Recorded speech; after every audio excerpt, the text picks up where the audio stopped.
Tuna hian Bethlehem branch KGP te Faklam final atana aning buat sa inam huna kanom me kani abula hian an choreographer le an branch shwai tu te ma zonat lemte kanin zot donani an branch shwai tu hi han zot ma saila englinge Faklam lam tu te hi in select dani re Faklam lam tu te hi hei Faklam ma kan tel don ti han thiat khan shwai tu te khan in charge aboi pi tu te khan rot na la aboi pi tu te khan lam tu kan han song ko hal cha cha ka ka member chung mi lam te ma chi te chuan chen ero chuan lo man thei chi lo a man thei ang chun chun te a thabra jing mi te ho ka ti hian karin select ani ani le Faklama in rontel hian in branch KGP te nan support cha chewem support cho khop mai I anuam kan tia kan phu tlanga first round na po khan amon de tolon tu po kan tama chuan TV lama lo en tu po KGP member mai pe lama ko san nu le pa te thleng khan mi lo ngai pui khop be en tu pon lo tama anuam kan ti khop mai le tu na an choreographer ni kan zot vele nga inting le first round na changa final thing tu ra in buat sei chaudan tin final tu na in lo lutai in buat sei dan tlang pui khan shi chuan Okay mani big hi march sa to pa chang khan aim buat sei chau chana chuan kar khata hian alo bera nili amoni thum hi kan practice chen ni chuan pathian zara prelims ta kan tling chau le a chuan final hi chu hunat le ma wang hian thei to kan chua hei ain tina chen chi kha chuan zan mai hi kan nei to lo ni final hi chu in buat sei na lo ti le me in hun hlut tak ni te ka bangin kan lo ma pakhat na ni ngei turin du sakna kan na na cheu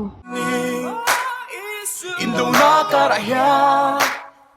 Katha ive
Khomai namang moile duom sual ria vai chan dam na sualam pu nu min zong mu da mi del mi Varnatsu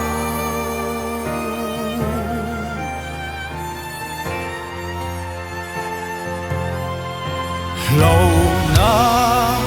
Munna Ka Om Min